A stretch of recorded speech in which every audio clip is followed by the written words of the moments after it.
Like पॉझिटिव्हच्या एका नवीन सादरीकरणामध्ये आपणा सर्वांचं मनपूर्वक स्वागत आहे. 3 नोव्हेंबर यमद्वितीया भाऊबीजेच्या दिवशी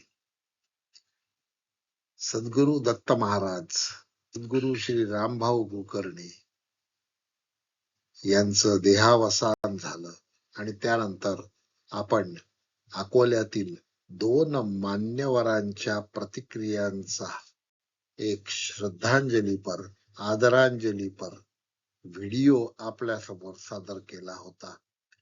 त्याला रसिकांनी भरभरून प्रतिसाद दिला. आज सद्गुरू श्री रामभाऊ कुलकर्णी यांच्यावरचा हा दुसरा व्हिडिओ मी टाकतो आहे. या व्हिडिओमध्ये दत्त महाराज म्हणून त्यांनी एका कन्येवर केलेली दत्त कृपा प्रसादाची बरसात आणि तिच्यावरचं संकट निवारण करण्यासाठी केलेले विशेष प्रयत्न मी तुम्हाला सांगणार आहे.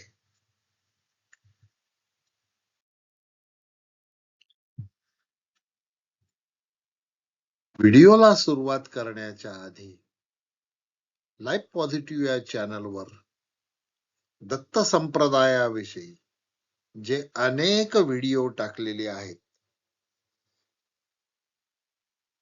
त्यातील काही महत्वाचे व्हिडिओ च्या लिंक आपल्याला या ठिकाणी दिलेले आहेत. हे देण्यामागचं कारण असं की दत्त तत्व समजून घेणं फार कठीण आहे. सद्गुरू दत्त महाराज कुलकर्णी यांनी विदर्भामध्ये आणि विशेषतः अकोल्यामध्ये दत्त संप्रदायाचं कार्य करण्याचं काम 1970 पासून तर 2024 पर्यंत, नोव्हेंबर 2024 पर्यंत त्यांनी केलेलं आहे. आणि त्यातलाच एक अविस्मरणीय, अद्भुत आणि जो लोकांच्या समोर कधीही आला नाही, ज्याची वाच्यता सद्गुरू दत्त महाराजांनी कधीही केलेली नाही, असा एक प्रसंग आपल्या समोर सादर करायचा आहे. हेतू एवढाच की दत्त उपासनेमध्ये किती शक्ती आहे हे समजून घेणं फार महत्वाचं आहे.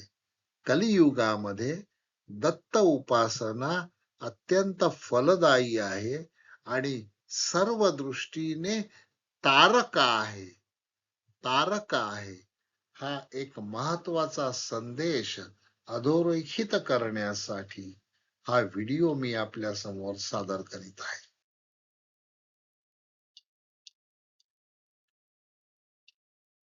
सद्गुरू रामभाऊ कुलकर्णी यांचं कार्य समजून घेण्यासाठी दत्तात्रयाचं स्वरूप समजून घेणं अत्यंत आवश्यक आहे. दत्तात्रयाचं स्वरूप अद्भुत असं स्वरूप आहे. दत्तात्रयाचं स्वरूप समजल्याशिवाय दत्तात्रेय आणि गुरु परंपरा यांचा अन्योन्य संबंधही आपल्याला समजणार नाही. दत्त संप्रदायातील थोर विभूतींचे कार्य हे ब्रह्मलिखित तत्वानुसार स्थूल रूपाने कधीतरी थांबतं, पण ते थांबतं ते केवळ स्थूल रूपाने. दत्त संप्रदायातील दत्त तत्व हे सूक्ष्म रूपाने अबाधित असत. अबाधित असतं. आणि त्यामुळे स्वामी समर्थांबद्दल तथाकथित पुरोगाम्यांनी काहीही म्हटलं तरी स्वामी समर्थ सद्गुरु स्वामी समर्थ महाराज आजही सूक्ष्म रूपाने आहेत याची प्रचिती त्यांचे भक्त वेळोवेळी देत असतात. कारण दत्त तत्व हे स्मर्तृगामी आहे. स्मरण उत्कटतेने स्मरण केल्यानंतर प्रगट होणार तत्व म्हणजे दत्तात्रेय तत्व आहे. त्यामुळे कलियुगामध्ये सातत्यपूर्ण नामस्मरण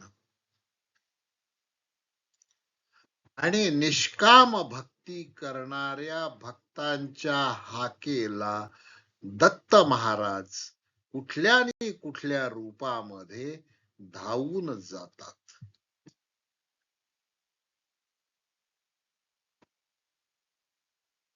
कलियुगामध्ये कली हा प्रभावी झालेला आहे आणि त्यामुळे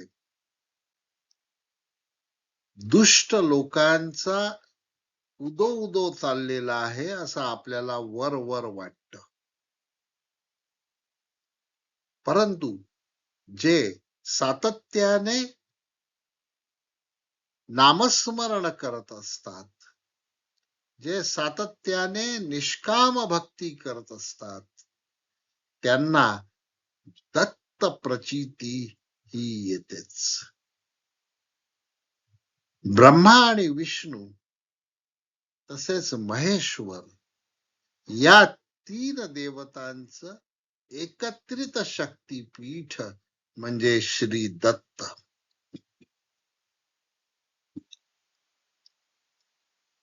श्रीमद भागवतामध्ये आलेला एक श्लोक दत्ताच्या अवतार कार्याला चपखल बसतो म्हणून या ठिकाणी अवधृत केलेला आहे. लोके भवान जगदिना कलया अवतीर्णा सद्रक्षणाय खल निग्रहणाय च अन्य कश्चित्वदीयम अतियातिदेशम ईश किंवा जना स्वकृतम रुच्छति तद्न विदम. कलियुगात अवतीर्ण झालेला अवतार भागवतातला आहे, त्यामुळे कृष्णाला उद्देशून लिहिलेला आहे. हे कृष्णा, हे जगदीश्वरा, तू या भूमीवर, या पृथ्वी तलावर जन्म घेतलेला आहे आणि त्याचा उद्देश आहे तो दुसऱ्या ओळीत दिलेला आहे. सन्मार्गाने जीवन जगणाऱ्या, सत्य वचनी जीवन जगणाऱ्या लोकांच्या रक्षणासाठी आणि कलियुगातील दुष्ट लोकांच्या निग्रहणासाठी तू बलभद्रासह अवतरित झाला आहे.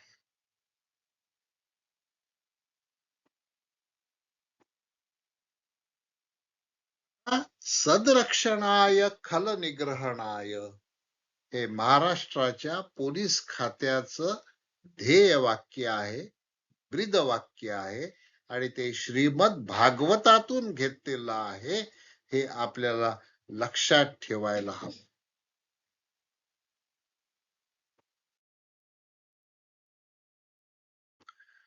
त्या श्लोकाचा अत्यंत सोपा अन्वय या ठिकाणी दिलेला आहे.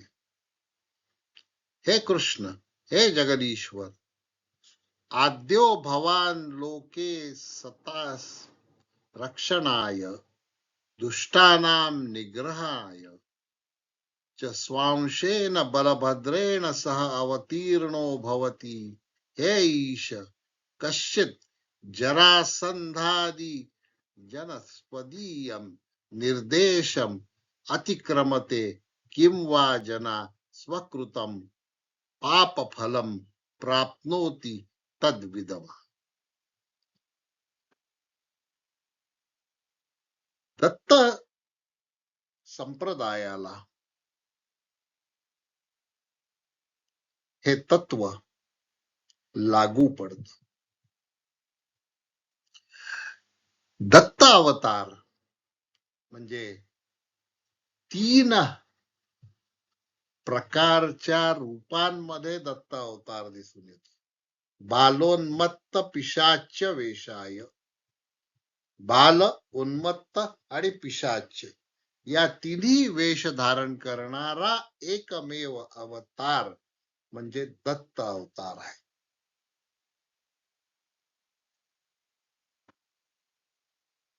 आणि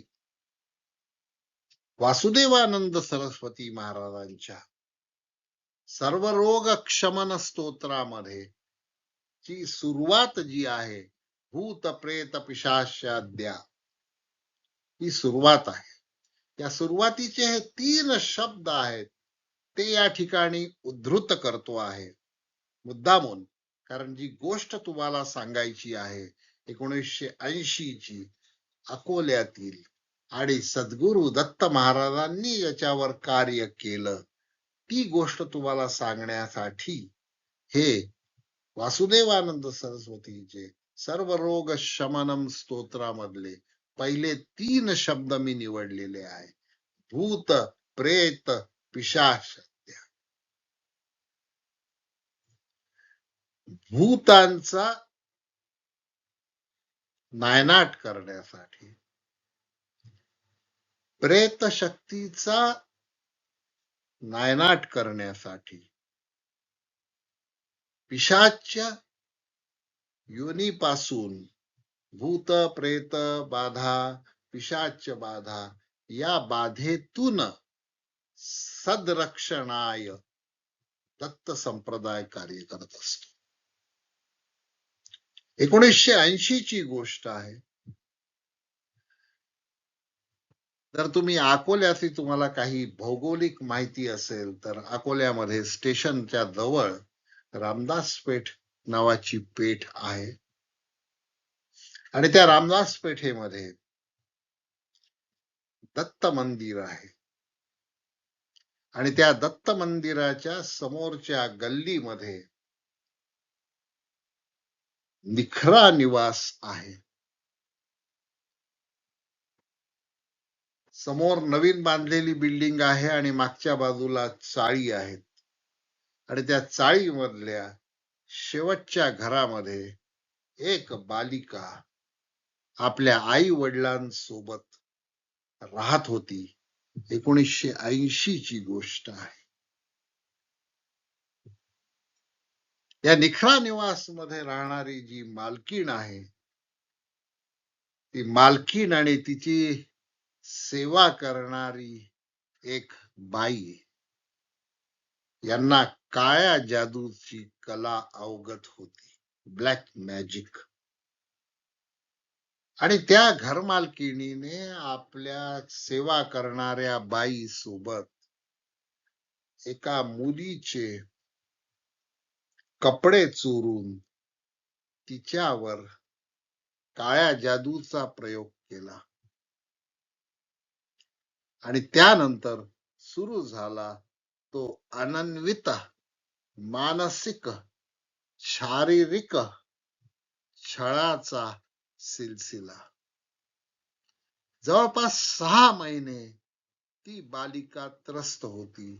त्या बालिकेचे आई वडील त्रस्त होते. दोन्ही हातावर ब्लेडनी ओरखडल्यासारख्या जखमा यायच्या आणि त्यातून रक्त व्हायचं. ही पहिली स्टेज होती. त्यानंतर त्या कुटुंबाच्या मानसिक छळाला ची परिसीमा गाठल्या गेली. त्या मुलीच्या कानामध्ये छोटे छोटे हाडाचे तुकडे यायला लागलेत. ते झाल्यानंतर आई वडील काय करणार?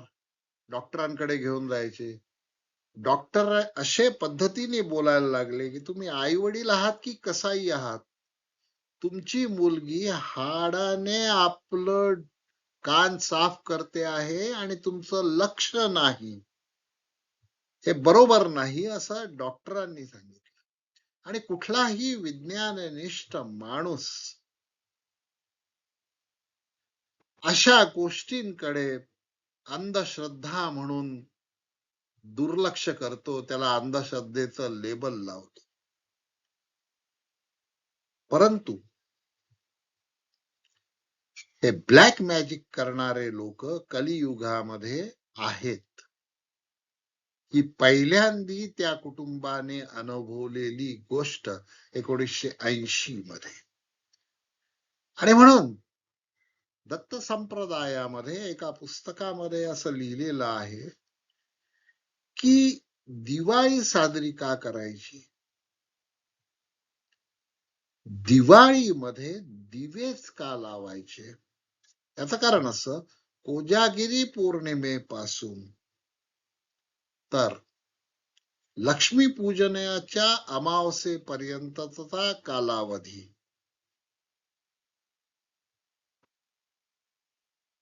दुष्ट प्रवृत्तीच्या साधकांसाठी काळी जादूटोणा करण्यासाठी वापरला जाणारा तो काळ आहे. कोजागिरी पौर्णिमेपासून तर लक्ष्मी पूजनेच्या अमावस्येपर्यंत. त्याला प्रत्युत्तर म्हणून हे दुष्ट प्रवृत्तीचे लोक अंधाराच्या आड, उजेडाच्या पलीकडे मानवतेला त्रास देणारी साधना करत असतात. आणि त्यापासून तुमचं संरक्षण करायचं असेल तर ज्या ठिकाणी पणती लागलेली आहे त्या ठिकाणी या काळ्या जादूच्या विद्या आतमध्ये प्रवेशित होऊ शकत नाही. आणि म्हणून आपण दीपावलीमध्ये दिवे लावतो आणि ते दिवे, त्यातला किमान एक दिवा आपल्या घरासमोर, आपल्या प्रवेशद्वारासमोर देव दिवाळी आणि नाग दिवाळी पर्यंत आपण सातत्याने लावायला हवा. ज्या मुलीची मी गोष्ट सांगतो आहे त्या मुलीच्या बाबतीमध्ये असंच ओळखीतून पाळखीतून दत्त महाराजांचा पत्ता आम्हाला मिळाला, त्या आई वडिलांना मिळाला. आणि ते आई वडील दत्त महाराजांच्या दरबारात गुरुवारी गेले. आणि गुरुवार हा दत्ताचा पवित्र वार आणि दत्त संप्रदायाची शक्ती गुरुवारी सर्वाधिक चरमसीमेवर असते. दत्त महाराजांच्या लक्षात तो प्रकार आला. आई वडील जास्ती घाबरून जाऊ नये म्हणून त्यांनी बऱ्याच गोष्टी आई वडिलांना सांगितल्या नाहीत. आई वडिलांना त्यांनी भस्म दिलं. भस्माच्या पुड्या दिल्यात त्यांनी. आणि ते भस्म घरात संपूर्ण सगळ्या ठिकाणी शिंपडायला सांगितलं. म्हणजे असे प्रकारावर नियंत्रण मिळवता येईल असं सांगितलं. देवापाशी दिवा लावायला सांगितला. त्या मुलीच्या डोक्यावर वरदहस्त ठेवला दत्त महाराजांनी. तिला दत्त पंथाची दीक्षा दिली. तिला सद्भक्तीकडे वळवलं. ती मुलगी रोज सकाळ संध्याकाळ उपासना करायला लागली. दत्तमाला मंत्र सकाळ आणि संध्याकाळ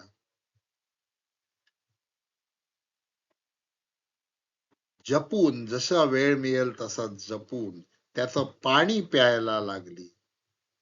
भस्माचा वापर घरामधली स्वच्छता करण्यासाठी आणि अस्वच्छता काढून टाकण्यासाठी करण्यात यायला लागला.